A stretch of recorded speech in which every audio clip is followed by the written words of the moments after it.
So మనం ఈ వీడియోలో పర్సంటేజ్ చాప్టర్లో కమిషన్ని బేస్ చేసుకొని అడిగేటువంటి ప్రాబ్లమ్స్ ఎలా ఉంటాయి, వాటిని సింపుల్గా సాల్వ్ చేయడం ఎలా అనేది నేర్చుకుందాం. సో టాపిక్లోకి వెళ్ళే ముందు అసలు కమిషన్ అంటే ఏమిటి, అది ఎవరికి ఇస్తారో తెలుసుకుందాం. సో జాగ్రత్తగా వినండి. ఈ టాపిక్ నుంచి ప్రిలిమ్స్లో కానీ మెయిన్స్లో కానీ ఒక క్వశ్చన్ వచ్చే అవకాశం అయితే ఉంటుంది. సో వాటిని ఎలా సాల్వ్ చేయాలో సింపుల్గా అనేది ఇవి నేర్చుకుందాం. సో మనం బేసిక్ ప్రాబ్లమ్స్లోకి వెళ్ళే ముందు బేసిక్ కాన్సెప్ట్ ఏంటి అది నేర్చుకుందాం. సో మనకి కంపెనీ అనేది ఒక సంస్థ లేదా ఒక కంపెనీ ఉంది. ఆ కంపెనీ ఏంటంటే 10,000 విలువ చేసేటువంటి ఒక మొబైల్ని తయారు చేసింది. సో డైరెక్ట్గా ఈ కంపెనీ ఈ మొబైల్ని అమ్మకుండా మధ్యలో ఒకరికి దీన్ని అమ్మడానికి ఒక వ్యక్తిని నియమించుకుంది. సో ఆ వ్యక్తి తయారు చేసిన వస్తువుని ఈ వ్యక్తి ఎవరైతే వినియోగించుకుంటారో వారికి ఈ వ్యక్తి అనేవాడు అమ్ముతాడు. ఇలా కంపెనీ తయారు చేసినటువంటి ఏదైనా వస్తువుని వినియోగదారునికి చేర్చడానికి మధ్యలో ఉన్నటువంటి మధ్యవర్తిత్వం వ్యక్తికి ఇచ్చేటువంటి మనీనే మనం ఏమంటామంటే కమిషన్ అని చెప్పేసి అంటాం. సో ఆ కమిషన్ అనేది ఎవరికి ఇస్తారంటే మధ్యలో ఉన్నటువంటి మధ్యవర్తిత్వం వహించేటువంటి ఈ వ్యక్తికి ఆ కమిషన్ అనేది ఇస్తారు. సపోజ్ 10,000 విలువ చేసే ఒక మొబైల్ని ఒక కంపెనీ తయారు చేసింది అనుకోండి. సో ఈ మొబైల్ని అమ్మడానికి ఈ కంపెనీ అనేది ఈ వ్యక్తిని నియమించుకుంది. సో ఈ వ్యక్తి ఈ మొబైల్ని అమ్మినందుకు గాను 10% కమిషన్ అంటే ఈ కంపెనీ ఏమని చెప్పుకుంది అంటే ఈ మొబైల్ని నువ్వు కనుక అమ్మిపెట్టినట్లయితే నీకు దానిలో 10% కమిషన్ నీకు ఇస్తాము అని చెప్పేసి కంపెనీ ఇతనితో ఒప్పందం కుదుర్చుకుంటుంది. సో ఆ ఒప్పందం ప్రకారం ఏంటంటే ఈ వ్యక్తి 10,000 విలువ చేసేటువంటి ఈ మొబైల్ని వినియోగదారునికి అమ్ముతాడు. సో ఇతనికి అమ్మినందుకు గాను ఇతను 10% ఎంత అంటే 10,000లో 10% ఎంత 1,000 రూపీస్. సో ఈ వస్తువుని వినియోగదారునికి అమ్మినందుకు గాను మధ్య ఉన్నటువంటి వ్యక్తికి ఇచ్చేటువంటి ఈ 1,000 రూపీస్నే మనం ఏమంటాము అంటే కమిషన్ అని చెప్పేసి అంటాం, లేదా దీన్నే ఈ వ్యక్తికి ప్రాఫిట్ అని కూడా అంటాం. సో ఇలా ఈ వ్యక్తికి ఇచ్చినటువంటి ఈ 1,000 రూపీస్ని మనం ఏమంటామంటే కమిషన్ అని చెప్పేసి అంటాం. సో ఈ కమిషన్ని మనం బేసిక్గా 2 కేసులలో ఉపయోగించవచ్చు. సో ఫస్ట్ కేసు ఏంటంటే డైరెక్ట్గా నేను ఒక వస్తువుని నా దగ్గర 10,000 విలువ చేసేటువంటి వస్తువులు చాలా ఉన్నాయి. సో అన్ని వస్తువులు కలిపి ధర ఎంత అంటే 10,000. సో ఈ 10,000 మొత్తం కనుక ఈ వ్యక్తి కనుక అమ్మినట్లయితే ఇతనికి ఎంత ఇస్తాను 10% కమిషన్ అనేది ఇతనికి ఇస్తాను అని చెప్పాను. సో మనకి ఇతను 10,000 సేల్స్ మొత్తం కనుక చేసినట్లయితే 10,000 వస్తువులు అన్నీ కనుక మొత్తం వస్తువులను అమ్మినట్లయితే ఇతనికి ఎంత వస్తుంది? సో 100 రూపీస్ అనేది 1,000 రూపీస్ అనేది ఇతనికి ప్రాఫిట్గా ఉంటుంది. అమ్మినందుకు ఇతనికి 1,000 రూపీస్ నేను ఇస్తాను. సెకండ్ కేసు ఏంటంటే నా దగ్గర 20,000 రూపాయల విలువ చేసేటువంటి వస్తువులు నా దగ్గర ఉన్నాయి. నేనేం చేశానంటే ఇతనికి 2 ఆఫర్లు ప్రకటించాను.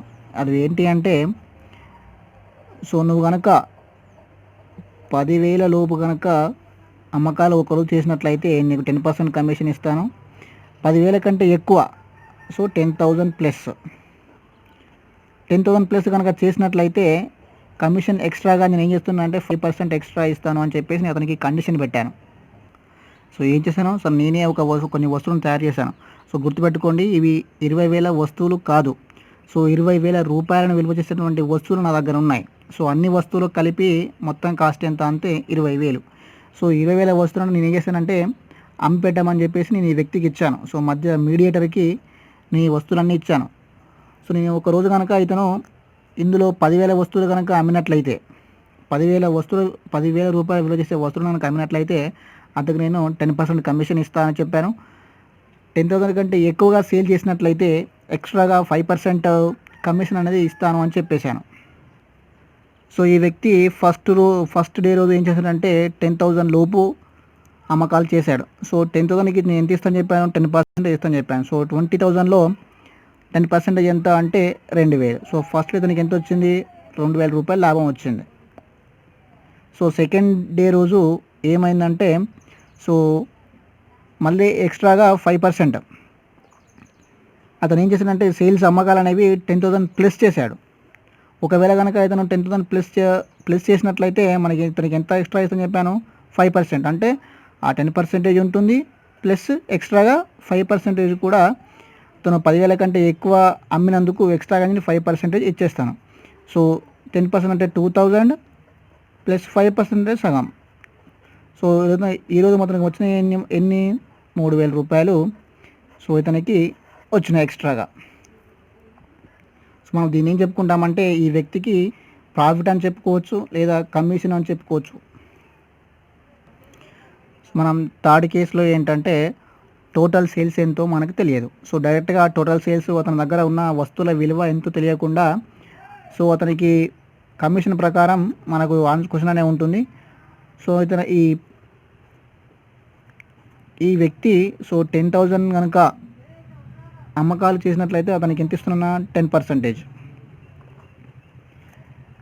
10,000 ప్లస్ అంటే 10,000 దాటితే ఎక్స్ట్రా 5%. సో మనం ఈ 10% ప్లస్ 5% ఇతని యొక్క మొత్తం సంపాదన ఎంత అంటే సో ఈ ఎక్స్ట్రా కమిషన్ ఉంటుంది, నార్మల్గా ఇచ్చే కమిషన్ కూడా ఉంటుంది. సో 10 ప్లస్ 5 ఎంత అవుతుంది 15%. మనకు 15% వాల్యూ ఎంత వచ్చింది ఇక్కడ 3,000. ఇతను సంపాదించినటువంటి ఇతను అమ్మినటువంటి వస్తువులపైన తనకు వచ్చిన కమిషన్ ఎంత అంటే 3,000. సో మనం ఇతని దగ్గర ఉన్న మొత్తం వస్తువుల వాల్యూ ఎంతో మనకు తెలియదు. అది కనుక్కోవాలంటే డైరెక్ట్ ఏం చేయాలి 100% కనుక్కోవాలి. అది ఎంత అవుతుంది. So 15 1s 15 2s 30 200. 200 ఇంటూ 100 ఎంత అవుతుంది 20,000. సో మన క్వశ్చన్స్ అన్నీ కూడా ఈ థర్డ్ కేసుని బేస్ చేసుకొని ఉంటాయి. సో మనకు చేయబోయే క్వశ్చన్స్ అన్నీ కూడా ఈ థర్డ్ కేసుని బేస్ చేసుకొని ఉంటాయి. సో మనకు టోటల్ సేల్స్ అనేవి ఎన్ని అయినాయి 20,000.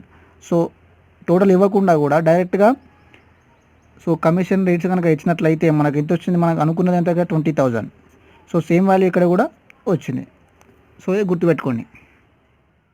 క్వశ్చన్ నెంబర్ 1, ఒక అమ్మకందారుడు అతను చేసిన మొత్తం అమ్మకాలపై 16% కమిషన్ మరియు 18,500 కంటే ఎక్కువ అమ్మకాలపై 3% అదనంగా కమిషన్ అనుమతించబడుతుంది. అమ్మకందారుని మొత్తం ఆదాయం 15,595 రూపాయలు అయిన మొత్తం అమ్మకాలను కనుగొనండి. So a salesman is allowed 16% commission on the total sales made by him and a bonus of 3% on the sales over 18,500. If the total earnings of a salesman is 15,595, find the total sales. So మనకి ఈ క్వశ్చన్లో ఏమి ఇచ్చారంటే so అతను పొందినటువంటి కమిషన్ని మనకు commission ద్వారా పొందినటువంటి కమిషన్ ఇచ్చాడు మరియు అతనికి సంపాదించిన మొత్తం డబ్బులు కూడా ఇచ్చాడు. సో మనం ఏం కనుక్కోవాలి అంటే మొత్తం అతని అమ్మకాలు మొత్తం సేల్స్ ఎన్నో కనుక్కోవాలి. సో మనకి ఈ క్వశ్చన్లో ఏమి ఇచ్చాడంటే 18,500 లోపు 1%, 18,500 తర్వాత ఎక్కువ అమ్మితే ఎక్స్ట్రా మనకు సో 18,500 వరకు ఎంత 16%. సో మనకి ఎక్స్ట్రా ఎంత వచ్చింది 3%. సో మన క్వశ్చన్లో ఏమి ఇచ్చాడు 16% వాల్యూ ఇచ్చాడు. సో మనం ఎక్స్ట్రా ఏం కనుక్కోవాలి అంటే 3% వాల్యూ కనుక్కోవాలి. మనకి ఎక్స్ట్రా కమిషన్లో కూడా నార్మల్ కమిషన్ కూడా ఉంటుంది. సో ఇక్కడ కమిషన్ ఎంత 18,500 ప్లస్ కనుక అమ్మకాలు చేసినట్లయితే సో తన మొత్తం కమిషన్ ఎంత 19%. సో నేను ఏం చేస్తున్నా అంటే ఇది కూడా 19% చేయాలంటే ఏం చేయాలి, ఎక్స్ట్రాగా 3% యాడ్ చేయాలి. అంతేనా, ఎక్స్ట్రా 3% యాడ్ చేసింది కాబట్టి 3% వాళ్ళు ఎంత అవుతుంది మనకి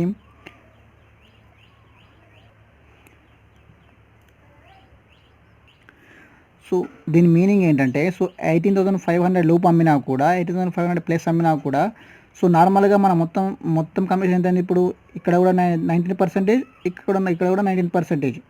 అంటే ఓవరాల్గా మనకు అతని యొక్క సేల్స్ పైన 19% కమిషన్ వచ్చింది.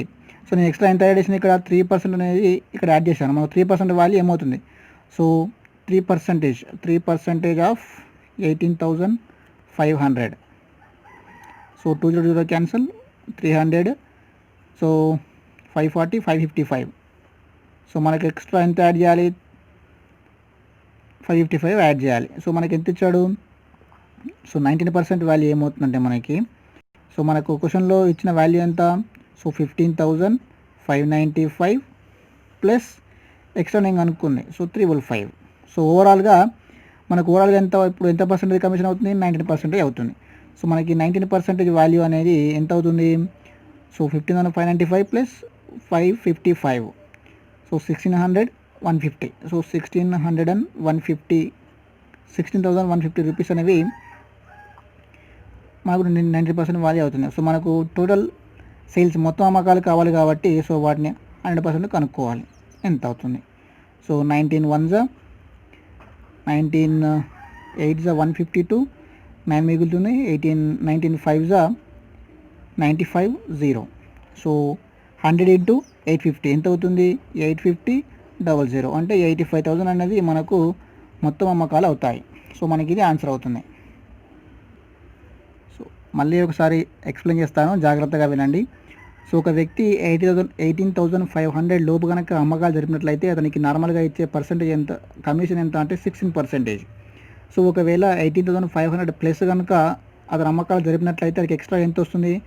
3% వస్తుంది. సో ఎక్స్ట్రా వస్తుంది అంటే మా నార్మల్ పర్సెంటేజ్ ఉంటుంది, నార్మల్ కమిషన్ ఉంటుంది, ఇంకా ఎక్స్ట్రాగా 3% కమిషన్ కూడా ఎక్కువగా ఇవ్వబడుతుంది.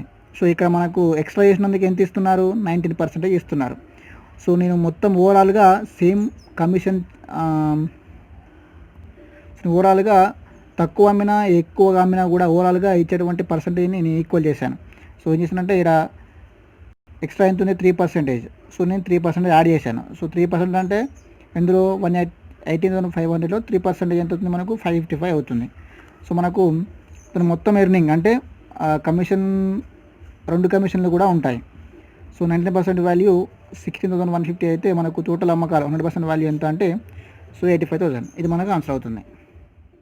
నెంబర్ 2, ఒక సంస్థ తన అమ్మకందారునికి 15,000 రూపాయల అమ్మకాల వరకు 8.5% కమిషన్ ఇస్తుంది మరియు 15,000 పైన అమ్మకాలపై అదనంగా 2.5% కమిషన్ ఇస్తుంది. అమ్మకాలపై మొత్తం ఆదాయం 43,625 రూపాయలు అయిన మొత్తం అమ్మకాలను కనుగొనండి. A company gives 8.5% commission to his salesman up to the sales if 15,000 and extra 2.5% commission on sales above 15,000. If total earnings of a salesman is 43,625, find the total sales.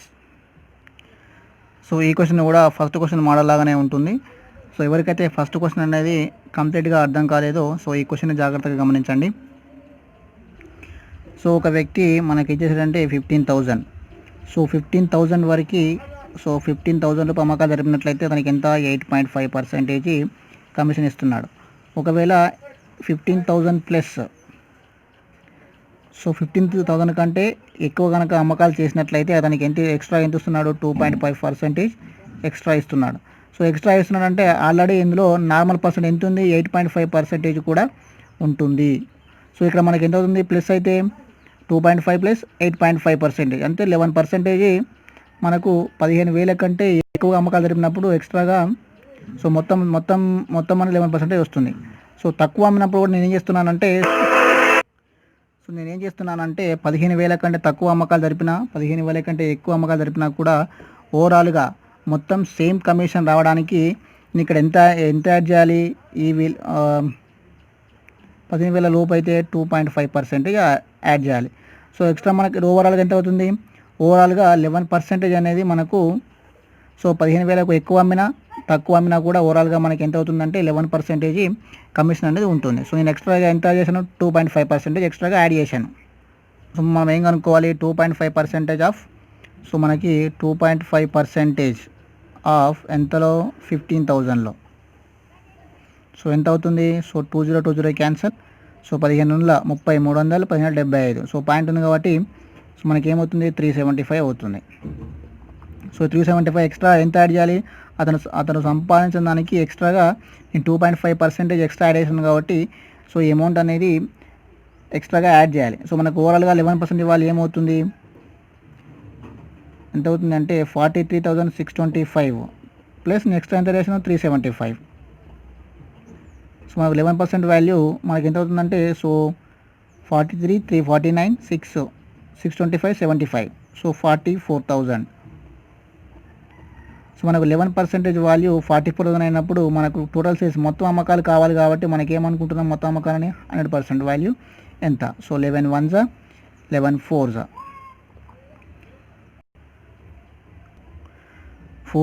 4 into 3 zeros. So overall మొత్తం అమ్మకాలు ఎంత అంటే 4 zeros 3 zeros 2 zeros ఎంత? 4 lakh rupees అనేవి మనకు మొత్తం అమ్మకాలు మొత్తం అమ్మకాలు అవుతాయి. సో మనకు 4 lakhs అనేవి మనకి టోటల్ సేల్స్ అవుతాయి. ఇదే మనకు ఆన్సర్ అవుతుంది. ఒక ఏజెంట్ 10,000 రూపాయల వరకు అన్ని అమ్మకాలపై 5% కమిషన్ను పొందుతాడు మరియు ఈ మొత్తాన్ని మించిన అన్ని అమ్మకాలపై 4% కమిషన్ను పొందుతాడు. అతను తన కమిషన్ తీసేసిన తర్వాత తన అమ్మకాల నుండి 28,500 రూపాయలు తన కంపెనీకి ఇస్తాడు. సో మొత్తం అమ్మకాలను కనుగొనండి. An agent gets 5% commission on all sales up to Rs 10,000 and 4% commission on all sales exceeding this amount. He gives Rs 28,700 from his sales to his company. After deducting his commission, find his total sales. So మన క్వశ్చన్లో ఏమి ఇచ్చాడంటే, so company తన యొక్క ఒక సంస్థ 10,000 వరకు, so 10,000 వరకు సో తనకి 5% కమిషన్ ఇచ్చింది. సో 10,000 ప్లస్ కనుక అయినట్లయితే ఎక్స్ట్రాగా ఎంత అవుతుంది, 4% కమిషన్ ఇస్తుంది. సో ఈసారి ఏంటంటే తన యొక్క మొత్తం సంపాదన ఇవ్వలేదు. సో తన కమిషన్ తీసేసిన తర్వాత కంపెనీకి ఇచ్చే అమౌంట్ ఇచ్చాడు. ఎంతది అమౌంట్, 28,700 రూపీస్. అంటే నేను ఓవరాల్గా మొత్తం కమిషన్ని సేమ్ చేయడానికి నేను ఏం చేస్తున్నానంటే, ఇక్కడ ఎక్స్ట్రాగా 4% ఉంది కదండి. సో దీన్ని 4 చేయడానికి ఏం చేస్తున్నా, ఇందులో నుంచి -1% చేస్తున్నా. సో మనకు 1% ఎంత పోతుంది ఇందులో నుంచి, సో 1% వాల్యూ ఎంత, 100 రూపీస్. అంటే ఇతని కమిషన్ నుంచి నేను 100 రూపాయలు తీస్తున్నాను. అంటే 100 రూపాయలు ఎక్కడికి పోయినట్టు, సో కంపెనీకి పోయినట్టు. సో ఇప్పుడు కంపెనీ అకౌంట్లో మొత్తం ఎంత యాడ్ అవుతున్నాయి, so 28,700 plus 100, so 28,800 rupees. So ఓవరాల్గా మనం ఇతనికి పొందిన కమిషన్ ఎంత అవుతుంది, సో ఈడ 4%, ఎక్స్ట్రా వచ్చిన 4%, ఓవరాల్గా 4% కమిషన్ ఇతనికి పోతుంది. సో మిగిలిన పర్సెంట్ ఎంత, సో 100లో 4% పోతుంది 96%. సో 96% వాల్యూ ఎంత, 28,800. సో తన కమిషన్ పోను మిగతా అమౌంట్ ఎందులో వేసాడు, సంస్థకి ఇచ్చేసాడు. సో మనకు 100%లో టోటల్ సేల్స్లో 4% కమిషన్ పోతే రిమైనింగ్ ఎంత, 96% అనేది సంస్థకి ఇచ్చేసాడు. సో మనకు కావాల్సిన టోటల్ సేల్స్ కాబట్టి సో మనకి ఎంత, 100% కనుక్కోవాలి. సో ఈ వాల్యూ ఎంత, సో 96 1 96 3 288, సో 300 అవుతుంది. సో 100 × 300 ఎంత అవుతుంది, సో 300 × 100 అంటే ఇంకో 2 zeros యాడ్ చేయాలి. సో మొత్తం ఎంత, సో టోటల్ చేసి మనకు మొత్తం ఎంత అవుతుంది, 30,000 అవుతాయి. సో ఇది మనకు ఆన్సర్ అవుతుంది. సో ఇంతకుముందు క్వశ్చన్లలో ఏంటంటే, సో తను సంపాదించిన మొత్తం ఎర్నింగ్స్ ఇచ్చేసాడు. కానీ ఇక్కడ ఈ క్వశ్చన్లో ఏంటంటే, సో కంపెనీకి ఇచ్చినటువంటి అమౌంట్ ఇచ్చాడు. నేను ఏం చేశానంటే ఇక్కడ, సో అతను 4% కమిషన్ని ఓవరాల్గా 4% కమిషన్ చేసుకొని ఆ అమౌంట్ని తీసేశాను. సో 4% కమిషన్ పోతే 100లో 96% ఎందులో అవుతుంది, అతను సంస్థకి ఇచ్చేసినట్టు. సో మనకు మొత్తం సేల్స్ ఎంత అవుతాయి, 30,000 అవుతాయి. సో అది మనకు ఆన్సర్ అవుతుంది. క్వశ్చన్ నెంబర్ 4, ఒక సంస్థ 12,000 రూపాయల అమ్మకాల వరకు 17% కమిషన్ మరియు 12,000 కంటే ఎక్కువ అమ్మకాలపై 2% కమిషన్ అనుమతించింది. అమ్మకం ద్వారా తన కమిషన్ తీసేసిన తర్వాత కంపెనీలో 47,600ని జమ చేస్తే మొత్తం అమ్మకాలను కనుక్కోండి. ఏ company allowed 17% commission up to the sales of 12,000 and commission of 22% on the sales over 12,000. If the salesman deposited 47,400 in the company after deducting his commission, find total sales. So మన క్వశ్చన్లో ఏమి ఇచ్చాడు అంటే, సో మనకి 12,000, so 12,000 వరకు అమ్మకాలు చేసినట్లయితే 17% commission. So 20,000 plus కనుక చేసినట్లయితే మనకి ఎంత, 22% కమిషన్ అనేది సో అమ్మిన వ్యక్తికి వీళ్ళు ఇచ్చారు. సో ఆ వ్యక్తి ఏం చేశాడు, తన కమిషన్ పోను సో 47,000 ఎంత, 47,400 రూపీస్ని సో సంస్థకి అప్పగించాడు. సో మనకు ఓవరాల్గా సేమ్ పర్సంటేజ్ ఉండాలి కాబట్టి నేను 17 సో ఇక్కడ 22% ఉంది. సో 22% కావడానికి ఏం చేస్తున్నానంటే నేను ప్లస్ 5% ఏం చేస్తున్నా, ఈ 5%ని కమిషన్కి యాడ్ చేస్తున్నా. సో దాన్ని కమిషన్కి యాడ్ చేశానంటే ఈ టోటల్ అమౌంట్ నుంచి, కంపెనీకి ఇచ్చిన అమౌంట్ నుంచి ఈ 5% తీసేయాలి, అంతే కదా. సో 5% ఆఫ్ ఎంత, 12,000 ఎంత అవుతుంది, సో పోతే 600 అవుతుంది. 1260, సో 600 అమౌంట్ అనేది ఎక్స్ట్రా ఏం చేశాను, సో ఓవరాల్గా సేమ్ పర్సంటేజ్ చేయడానికి 5%ని ఇందులో 20% అంటే 17 + 5 22. సో నేను ఏం చేశాను, అతని కమిషన్కి యాడ్ చేశాను కాబట్టి సో మనకి ఏమవుతుంది, 47,400 మైనస్ 600 ఎంత అవుతుంది ఇది. సో 46,800 అనేది మనకు అవుతుంది. సో ఇది మొత్తం అంతా కూడా ఎవరికి పోయింది? కంపెనీకి పోయింది. సో కంపెనీకి ఇతనికి మొత్తం 22% అనేది 100%లో 22% అనేది అతని కమిషన్ కాకపోతే రిమైనింగ్ ఎంత ఉంటుంది? 78% ఉంటుంది. సో 78% వాల్యూ ఎంత అంటే 46,000. సో మనకు కావాల్సింది మొత్తం అమ్మకాలు కాబట్టి 100% వాల్యూ ఎంత? So 78 1 78. So 78 6ల 468. So 600. So 100 into 600 ఎంత అవుతుంది? సో 60,000 రూపీస్ అనేవి మనకు మొత్తం టోటల్ సేల్స్ అనేవి అవుతాయి. సో మనకి ఇది ఆన్సర్ అవుతుంది. 5 ఒక సేల్స్ ఎగ్జిక్యూటివ్ మొత్తం అమ్మకాలపై 10.2% కమిషన్ పొందుతాడు. సో అమ్మకం 15,000 దాటితే అతనికి 8.5% బోనస్గా అదనపు కమిషన్ లభిస్తుంది. అతను మొత్తం 3,180 రూపాయల సంపాదన పొందినట్లయితే అతను అందుకున్న బోనస్ ఎంత? A sales executive gets a commission on total sales at 10.2%. If the sale exceeded Rs 15,000, he gets an additional commission as a bonus of 8.5%. If he gets total earning of 3,180, the bonus he received is. So మనకి క్వశ్చన్లో ఏమి ఇచ్చాడంటే so మనకి 15,000 అనేది marked. So 15,000 వరకు ఇతని commission ఎంత అంటే 10.2%. ఒకవేళ 15,000 దాటినట్లయితే ఇతనికి ఎక్స్ట్రా ఎంత వస్తుంది? సో 10.2%తో పాటు ఎక్స్ట్రాగా 8.5% అనేది మనకు బోనస్గా వస్తుంది. సో మనకి బోనస్ ఏంటి? 8.5%. సో మనం ఏం కనుక్కోవాలి? ఈ బోనస్ని కనుక్కోవాలి క్వశ్చన్ ప్రకారం. అంటే ఏం చేయాలి? సో దాని మొత్తం సంపాదన అంటే మనకి ఏముంటుంది? సో మొత్తం సంపాదన అంటే సో నార్మల్ కమిషన్ ఉంటుంది ప్లస్ బోనస్ కూడా ఉంటుంది. సో రెండు కలిపితేనే మనకు మొత్తం సంపాదన వస్తుంది. కానీ మన క్వశ్చన్లో ఏం అడిగాడు? సో 8.5% అంటే బోనస్ మాత్రమే అడిగాడు. అంటే రిమైనింగ్ ఎంత ఉంది? 10.2%. 10.2 అనేది నార్మల్ కమిషన్ని మొత్తం ఇచ్చిన తను సంపాదించిన దాంట్లో నార్మల్ కమిషన్ని తీసేయాలి. సో మనకి ఏమవుతుంది? 10.2% ఆఫ్ ఎంత? 15,000. సో ఎంత అవుతుంది? 20 క్యాన్సల్. ఇది పోతే మనకి 600 అవుతుంది. సో 600 కాదు, ఏమవుతుందంటే 1530 అవుతుంది. సో 1530 ఏం చేయాలి? అతను సంపాదించిన దాంట్లో ఈ వాల్యూ అనేది తీసేయాలి. ఎందుకు తీసేయాలి అంటే మనకు అనుకోన్నది బోనస్ కాబట్టి ఈ నార్మల్ కమిషన్ ఎంత ఉందో ఆ కమిషన్ని అతను పొందే దాంట్లోకి వెళ్ళి తీసేయాలి. సో అతను మొత్తం ఎర్నింగ్ ఎంత? సో 3,180 రూపాయలు. సో అందులో నుంచి ఏం తీసేయాలి? 1530 తీసేయాలి. సో నార్మల్ కమిషన్ పోను మిగిలిందంతా 1650 రూపీస్. సో మనకు కనుక్కోమని బోనస్ కాబట్టి సో నేను కమిషన్కి బోనస్కి రేషియో తీస్తున్నాను. సో కమిషన్ ఎంత మనకి? 10.2%. బోనస్ ఎంత? 8.5%. సో దీన్ని క్యాన్సిల్ చేస్తే మనకి ఏమవుతుంది? So 17 and 17 5. సో మనకు టోటల్ మొత్తం ఎంత? 6 5 11. సో 11 పార్ట్స్కి మనకి ఎంత అవుతుంది వాల్యూ? 1650 అవుతుంది. సో మనకు కావాల్సిన బోనస్ అంతే 5 పార్ట్స్. సో మనకి 5 పార్ట్స్కి ఎంత అవుతాయి? సో ఎంత అవుతుంది? 11 1 11 11 1 11. సో 5 11 5 50. సో 150 ఇంటూ 5 ఎంత? 750. సో అతను బోనస్గా అందుకున్నది ఎంత అంటే 750 రూపాయలు అతనికి బోనస్గా వచ్చాయి. ఇది మనకు ఆన్సర్ అవుతుంది.